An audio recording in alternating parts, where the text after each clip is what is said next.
the lifeblood of the system, which is debt, all of it is going to lock up. That means transactions stop. It means you go to your bank, there's no cash in your brokerage accounts, there's nothing, the system dies.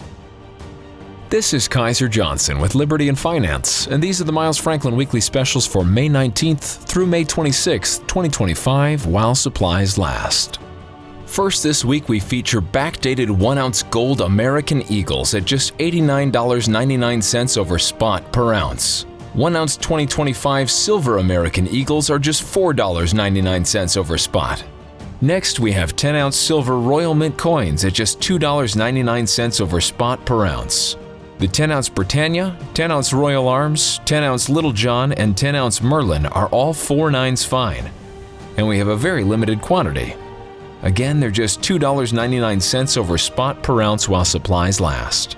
Next, backdated 1-ounce gold Canadian maples are only $69.99 over spot. To order our specials or any of the many other options we have available, call us at 1-888-81-LIBERTY. That's 1-888-815-4237. We're available after hours and on weekends, and we look forward to speaking with you.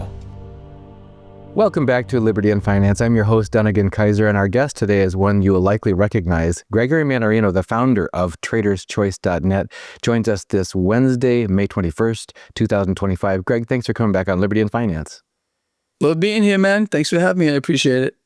You've got a wide and growing following, and you publish multiple times per day, plus on the weekend. People look to you for a reasoned perspective on what's going on as things seem to spin out of control, and we're jettisoning a lot of traditional cultural wisdom in favor of things that make no sense, and yet we're being told to adopt a mindset that says the emperor has clothes on when we know the emperor does not. We've got just in this past week a downgrade, the third major grading house downgrading the U.S. debt, and also a struggling U.S. bond auction just recently, as well as the Japanese bond auction poorly performing. You've told us for years and years, keep your eye on the bond market. Do not be distracted by looking at like the major stock market indices, et cetera. What do you see happening right now related to this debt downgrade? Do you think it's too little, too late, long overdue, and the bond auction difficulties that are happening? Well, oh man, where do I even start with all this? I mean, we could look at, that downgrade. It's, man, I think everyone knew it was coming here. Yes, indeed, it's symbolic more than anything else, really. We've all known about this. The U.S. issues with regard to debt expansion and everything that is derived from it, being the markets across the board, as well the unfortunate downfall of the United States of America on the global stage, the fact that we will lose in the process of right now our reserve status with regard to the currency and everything connected to it. But basically, to me, look, this is symbolic. It tells us something that we already know, that we are in a downward spiral. It's irrecoverable. There is no way to fix it with any of the current policies in effect. Could we turn this around? Yes, we could. But we need to start with one basic factor, and that would be returning purchasing power to the currency. And that's not what we're getting. We're hearing more and more talk about how we need lower rates. We need a weaker currency here, and the central bank's in a race to the bottom. We all know that collectively. It's an amazing thing to witness. And people are sitting by, idly by, except for the people that follow our work, of course, and they can't believe what they're seeing. I mean, people are just, what has happened to the population, I don't know. They have been so distracted, deceived on every level that you can dream about, and they think that things are okay, but they're not. This debt downgrade, again, being symbolic, this is, again, most people, it's happened before, but that's not actually true. Yes, we did lose. We've been downgraded before, but this is the first time ever we lost the AAA rating, and that is symbolic here. And now what this really means, what does it mean? Okay, Greg, well, what does it mean? It means that the debt here, even U.S. debt, is no longer safe anymore. And then we got this whole other issue of corporate debt, which is out of control right now. And this is another time bomb underneath the system. It's going to go off. We're already seeing what's happening here with regard to corporations here and the spreads here in the debt junk bond market. This is getting wider. This is a clear sign that there's something going on here under the surface, obviously, and it all ties completely and perfectly together. So unfortunately, what we're going to see is this. Every excuse imaginable and things we can't dream about. Does this sound familiar? Of course it does. You and I have spoken about this a million times. To continue to inflate, even though we just got this debt downgrade. We got this Iron Dome, Golden Dome thing that President Trump's talking about now. Okay, we need this for our security. It's for our freedom. All this does here is stifle us even more. It has nothing to do with any of it. But this is how it's sold to us all to allow the debt to inflate even more. I just ran across a projection here, and this is a conservative projection that 9 years from right now, the U.S. debt is going to be near 60 trillion by their own numbers. Now, we know it's going to be much higher than that. That's assuming a 5% growth rate, 5 in the debt and deficits. And it's going to be way beyond that, of course. So we can't survive this here. We're being deliberately driven into the ground like a pile driver. The market is still in la-la land. I mean, as we're speaking, as the stock market's under pressure, it's trading on multiples that are astro-freaking-nomical, and this has been going on for quite a while. People are willing to pay almost anything still to own shares of stock. You got to be out of your mind. This is going to stop. This is going to contract so fast, this multiple expansion cycle that we've been in, so fast that people's heads are going to spin around. They're not even going to know what to do with themselves. But again, it's always the same story. And we're just witnessing things kind of repeat themselves in some ways.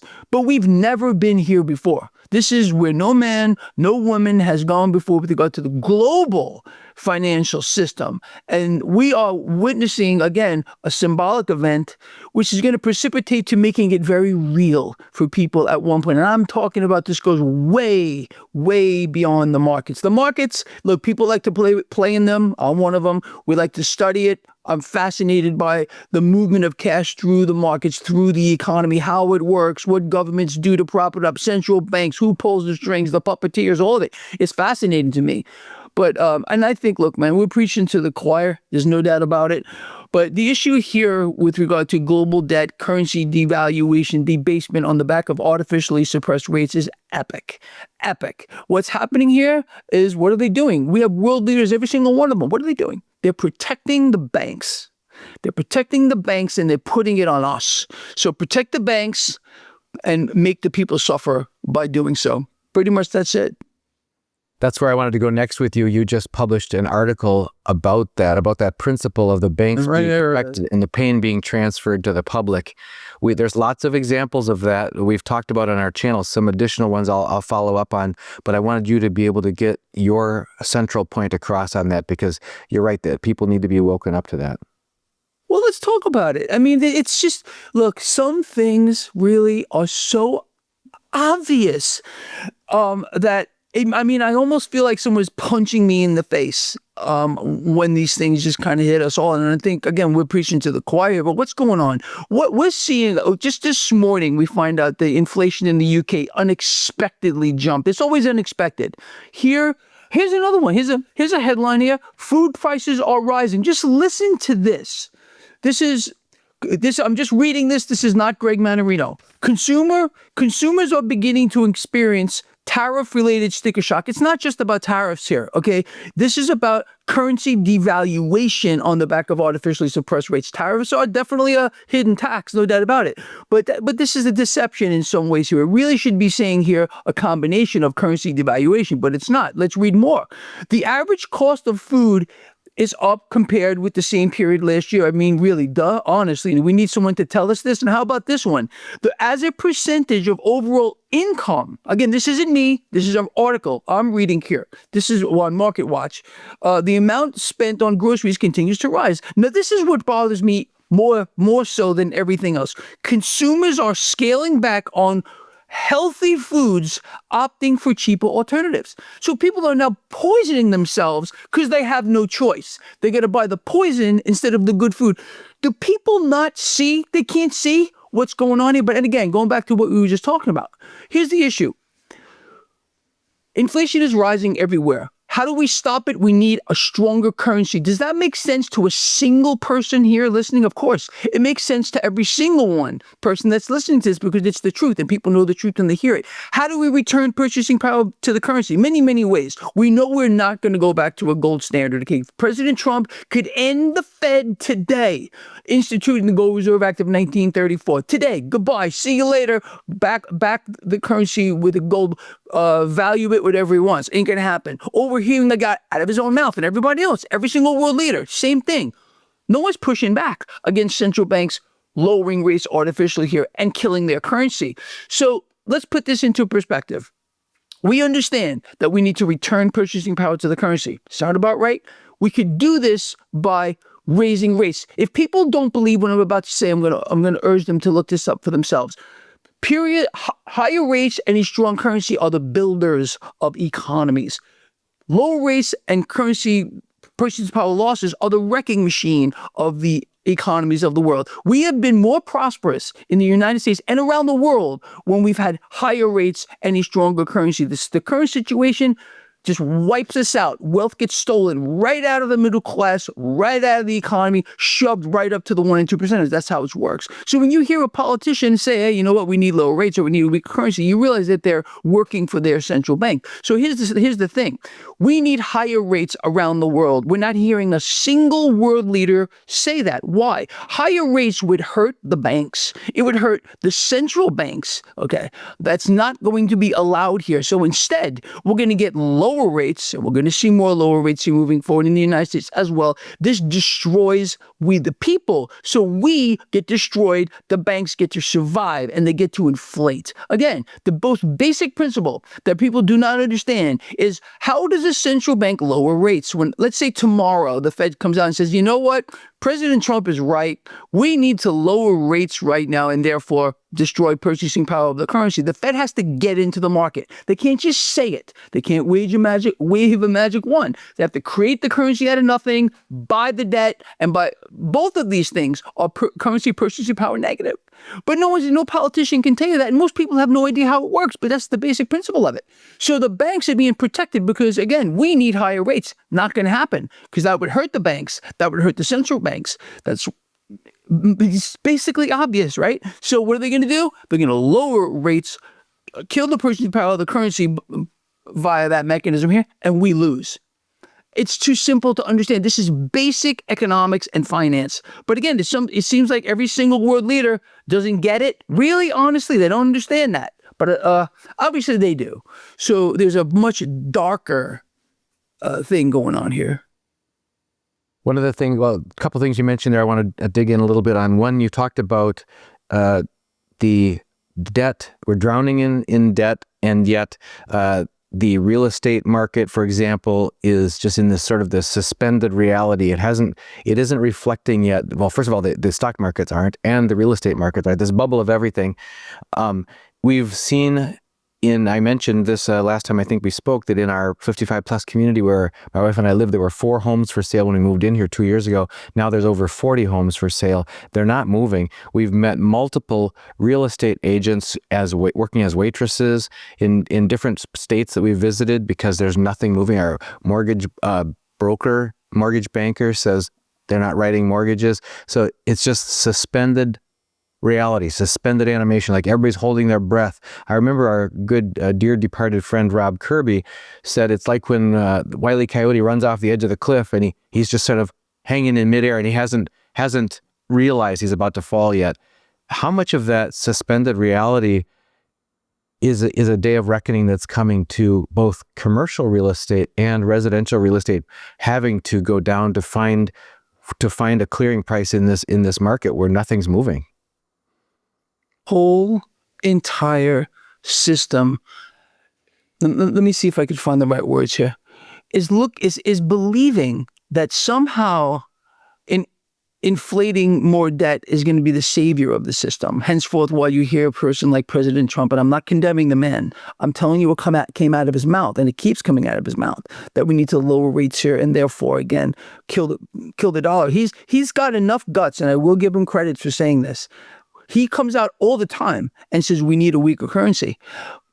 I can't believe that people don't take to the streets when they hear that they're already suffering. Again, food prices here skyrocketing. Consumers are now scaling back on healthy foods and eating the garbage because they have no choice. Because they have no choice anymore. People can't survive. So we have a suspended animation. Exactly what you're talking about here. Wile E. Coyote frozen in midair. Everything is kind of frozen right now.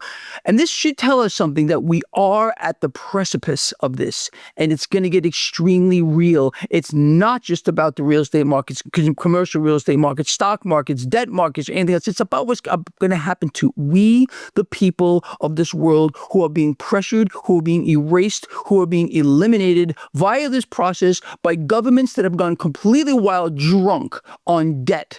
And believing and trying to sell we, the people of this world, even our own president, not calling him out for those that again get sensitive here, out of his own mouth, we need lower rates, we need a weaker dollar. Okay, how does that help you? It doesn't. Greg, we need low rates so we can borrow weaker dollars and pay them back with even more weaker dollars? Oh, that really works fantastic. No, it doesn't. We already have historically low rates. It doesn't work. This is, again, trickle down economics and finance, which is the most destructive force for the middle class in the history of the world. Okay, we need to build it from here. We need to empower the people. How do we do that? It's so simple. Just return purchasing power to the currency.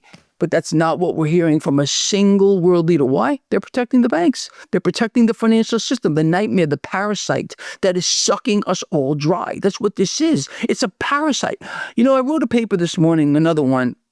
I've been writing stuff like 2, 3 a day now, discussing what the system is.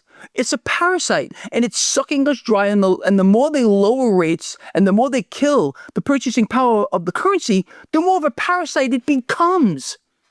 I don't know, man. I can't think of another way to put it. I try to think of new words, and once in a while one hits me, like parasite. It's a parasite system.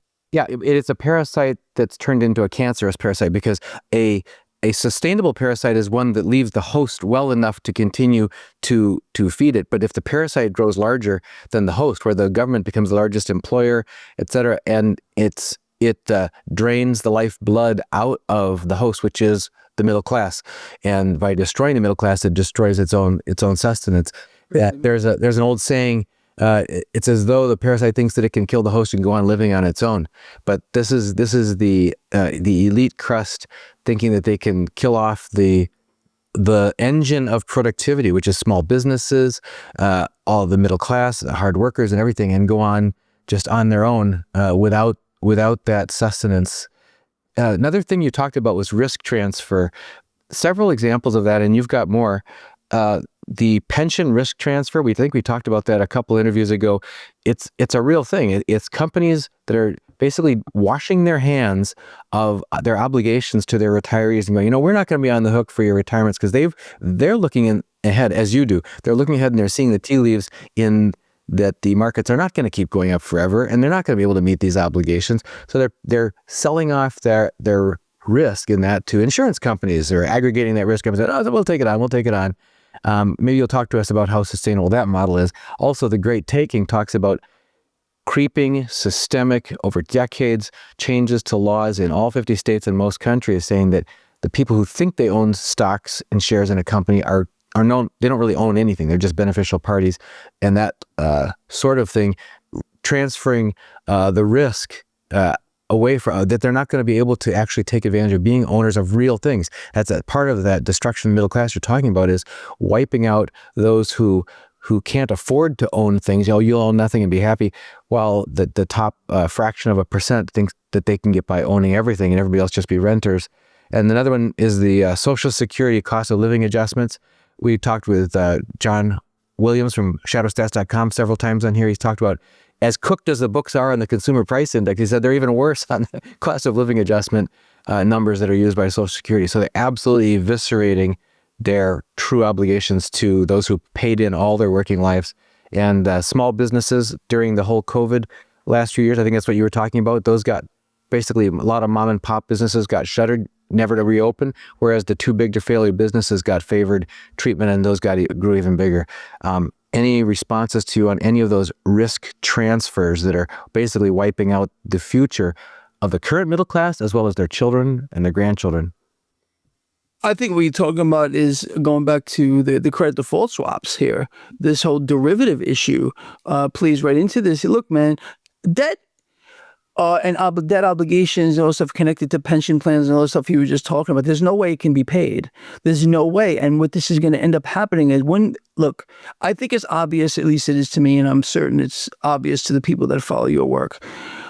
We are going to experience a crack in the sky that's going to open like like people don't even know. And I'm talking about the implosion here in the debt market. We already got, again, the U.S. debt has been downgraded. There's no safe debt anymore anywhere. Now, all of these things that you just alluded to here are connected to a credit default swap. In other words, risk is moved from one place. They can't get rid of risk. So they try to lessen the burden by putting that on another company. And then there's another company that takes on more, a part of that. And all it's just split up into tranches and sold off to the highest bidder. And with regard to, this is all derivatives we're talking about here. And the derivative market, again, look, Warren Buffett himself, I don't even remember what year it was. I think it was 2002. He warned that this was going to be the end. That when the derivative market implosion and stuff was going to end it all, and it is. This whole thing, and we're talking again about a credit default swap, which is a derivative in itself as well, and the derivatives on top of that. This is the most dangerous part of the entire system. Henceforth, why they're trying to keep it afloat via, killing the currency, via, no one wants to take any losses here. Everyone wants to keep this going on and on and on and on. But the bottom line is this: all we need is one default, which is going to start a domino effect around the world, and it's going to rip through the global economy so fast, it'll be an overnight event. I mean, I'm not talking about this is going to be a slow bleed. We're talking about a moment in time that it's going to rock the core of the earth. All these pension plans and all these stuff that you just talked about here, it's all going to go up in flames, literally overnight, probably within hours. And it's going to put the entire world at a standstill. What I mean by that is, again, what does this all come down to? It sounds spooky and scary, but you know what? The system's going to keep on functioning? No, it won't. What we're talking about here is a locking up of the credit markets. They're going to seize the lifeblood of the system, which is debt. All of it is going to lock up. I've been warning people about this for 10 years or longer. That means transactions stop. It means you go to your bank, there's no cash. There's no cash in your brokerage accounts. There's nothing. The system dies. It's over. This is what was occurring in 2008. Okay, but what did they do at that point? They rushed Bernanke in before loving caring representatives that are flooding, pumping billions into the system, and that got the credit markets running. Can't do it this time. It won't happen. And we are on the precipice of this thing. And it's not the freaking stinking stock market. I hate when people sit there and they stare at this freaking stock market all the time. It's the debt market. Everything is a derivative of what's occurring in the debt market. Even the entire derivatives market. All of it. It's so astronomical. It's so absolutely twisted what the potential is for this to, and I say, look, there is no way, at least now, it's as clear to me as clear can possibly be, that we will sidestep this because we're being pushed directly into it by design. Nothing we're seeing here is by accident. Now, people are going to say, oh, this is fear-mongering, this, that, and the other. Really, honestly, prove me wrong. Say one thing that I've said here that can't be verified, that's not actually true. Okay, then I'll eat my own words. Until that time, how about we all keep our mouths shut and then we actually start learning what's actually going on.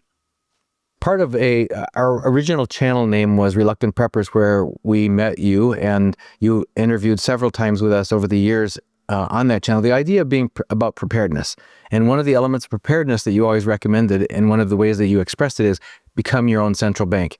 So we have a viewer's question. CR8888 says, how does becoming your own banker insulate Americans and their families? All right, look, man. It's not going to insulate anything. Or what we have here is a way to protect our wealth. That's it. We have to dig much deeper than that. This isn't just about wealth. Okay, you can't take it with you when you leave this earth, and we're all gonna stand before our Maker one day. Okay, we got to come together here. We got to realize goes beyond the markets. From a financial standpoint, there's no better place to be. Okay, in Greg Mannarino's view, and I will never change from this. I have never wavered from this, than in massively suppressed assets that are real things. And I'm talking about gold, especially silver, my favorite asset of all time on this planet Earth here. Okay, we're going to see a currency debt meltdown, and cash just moves through the markets in predictable patterns. If we know, okay, that we are going to see an implosion in this debt market, is being fueled with more debt every single day, despite debt downgrades and everything else. Yeah, this new Iron Dome, Golden Dome, Trump wants to build. Where's the funding come from it? Where is it for the debts and the deficits and everything else? Comes right out of the Fed. It goes up and up and up and up. It empowers the Fed. It makes them stronger. It's going to implode. So we want to have assets where we know cash is going to move into. It's going to go into commodities, real things, period. Again, this is just from a financial standpoint, but this goes way beyond that. So yeah, that's still my take on it. It hasn't changed. It's just too simple to understand. Just think about it. It's just the most simple thing. You got an implosion in the debt market, which is going to wipe out the stock markets of the world so fast. Again, people's heads are going to spin around like The Exorcist again. Because why? Because everyone runs to the door at the same time. While cash is bleeding out of the debt market, putting pressure on the stock market, it's just going to move from one reality into another.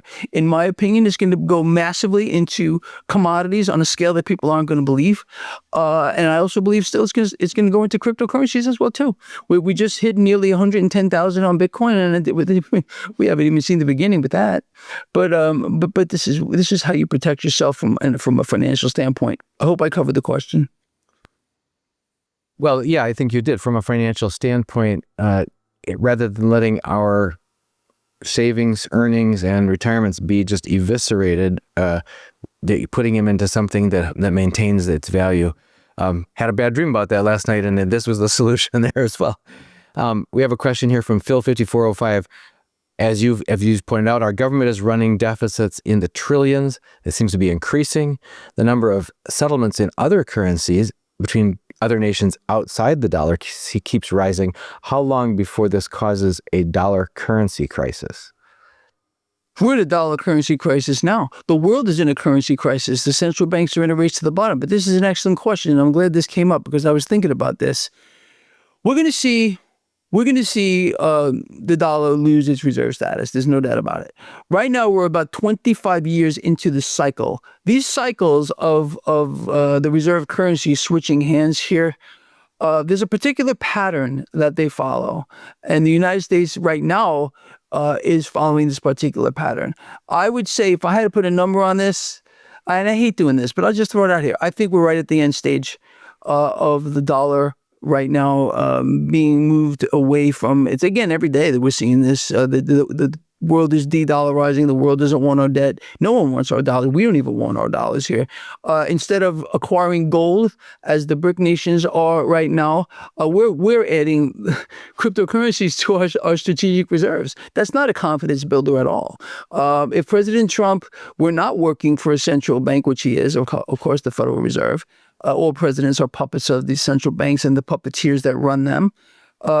He would be adding massive amounts of gold to our system right now, and the world would look upon the United States and the United States dollar as a safe haven. The United States dollar is losing its status as the reserve currency, and indeed, the world is turning its back on the dollar. We're seeing transactions being settled in all different currencies other than the dollar right now. But who's talking about that? Not even President Trump. Nobody. Because he knows what's going on. He realized this is a controlled demolition, that we're being led to the slaughter, and they want people on their knees begging for a new system. That's what this is really all about. That's why we're becoming the crypto capital of the world, the bridge into the new system, full tokenization. Everyone knows it. That's where we're going. But there's no doubt about it. We are in the end stage. I don't think we have much time left. I don't know, 5 years maybe less than that. It's going to take a crisis. And right now, look, man, they're building up to war. We have a crisis to crisis to crisis economy here in the United States. We can't function without a crisis. And the crisis does one thing. Why does that happen? Why do we have an economy that functions only on crisis to crisis to crisis? It's very simple, because each crisis demands more debt. It's an incredible thing. How people can't see this is beyond me. For people who want to follow your work, and you do publish very frequently, where should they stay connected? I'm the easiest guy on this freaking planet to find, man. Just Google me. My website, traderschurch.net, YouTube. I'm easy guy to find. So I hope people do follow your work. More important than mine, man. Look, I'm just a guy out here talking for quite a long time, just like you. But I want people to make up their own minds, man. Look, take this stuff in. It's important, of course. But I don't want to change anybody's mind, man. I want people to start to wake up a little bit. They've been lulled into some sense of distorted reality, and that's why we live in this dystopian society right now. It's not real, and it's going to get very real for people. So they better start thinking about what it means for them. And they're seeing it now. We got people here again who are scaling back on healthy food, opting for cheaper alternatives. They're poisoning themselves because they can't afford to live. This is exactly what people like you and I have been saying is going to happen, and it's happening. The other thing that I want to relate to that is the emotional and psychological health of a country, of its people, is largely determined by their hope in a future. And my closest friend through high school was a Russian immigrant. He talked to me about the runaway alcoholism and depression and the plummeting birth rate in Russia. And he talked about if people feel that their own efforts can't even make a difference, if their own efforts and trying to make plans for the future, trying to start a business, trying to save, trying to do anything that's going to be good for their children or grandchildren, and it's all going to be taken away from them, it's all going to be washed away, they're all going to be bled dry. That's very disempowering, it's demoralizing, and it causes depression, alcoholism, low birth rate, all these kind of things. We've seen young people in our country now posting on social media saying, we can't afford, we can work multiple jobs, but we can't afford to save really, and we can't afford it at home. We can't afford to start a real business. Now, some people do overcome. Some do. Some are amazing. But the deck seems to be stacked against not only the current, but the next generation. Any words from you, final thoughts about that loss of a sense of hope that can be stolen by the actually waking up and realizing you're behind enemy lines, and that the environment in which we're in is not supporting our hope and being able to build a proper future for ourselves, our children, our grandchildren? This is called learned helplessness. I want people to look this up. This is a real thing, and they're thrusting it on us. Maybe it should be called acquired helplessness right now, because that's what they're thrusting people into, a state of affairs of dependency. I've been warning about this very thing for years and years and years, and it's a real phenomenon that is affecting more and more people, unfortunately. Man, look, man, I don't know. People need to take action, but I'll tell you something, dude, and you know what I'm going to say is 100% true. They got to reconnect with the source. They got to reconnect with the source, period, the end. I'm talking about God, the Father, creator of all things, and of everything, unseen and unseen. They got to realign themselves there.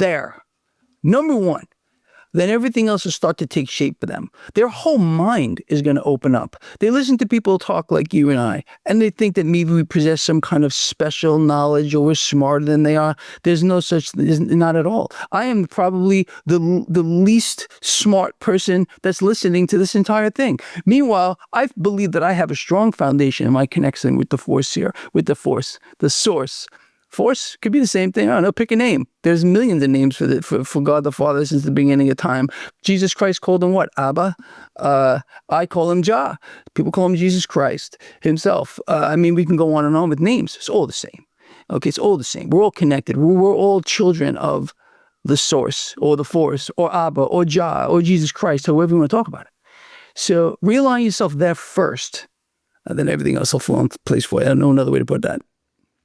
Well, Greg, we're grateful for your presence here, and people can find you at traderschoice.net and also on YouTube under Gregory Mannarino. Or is it your YouTube channel? My name. Gregory Mannarino. Okay, that's what we thought. Okay, great. Thank you again, Greg, for joining us on Liberty and Finance. If you guys aren't on our free mailing list, only half of our viewers are subscribers. So click the subscribe button, whether you're on YouTube or any of the other platforms, where we're on 17 different platforms, and get on our free mailing list. We don't share your email with anybody, but you'll get every interview with Greg, with all of our other guests, and any weekly specials. 1 email per day. We won't flood your inbox. It's 1 email per day, and it's free. So just go to libertyandfinance.com. That's libertyandfinance.com. Put your email address, click submit, make sure you confirm. On the confirming email, you'll opt in that way and you'll get 1 email per day. You can quit anytime you want, but it's free. And once again, Greg, thanks for joining us on Liberty and Finance. Love being here, man. This is Kaiser Johnson with Liberty and Finance, and these are the Miles Franklin Weekly Specials for May 19th through May 26th, 2025, while supplies last. First this week, we feature backdated 1-ounce gold American Eagles at just $89.99 over spot per ounce. 1-ounce 2025 silver American Eagles are just $4.99 over spot. Next, we have 10-ounce silver Royal Mint coins at just $2.99 over spot per ounce. The 10-ounce Britannia, 10-ounce Royal Arms, 10-ounce Little John, and 10-ounce Merlin are all 4.9s fine. And we have a very limited quantity. Again, they're just $2.99 over spot per ounce while supplies last. Next, backdated 1-ounce gold Canadian maples are only $69.99 over spot. To order our specials or any of the many other options we have available, call us at 1-888-81-LIBERTY. That's 1-888-815-4237. We're available after hours and on weekends, and we look forward to speaking with you.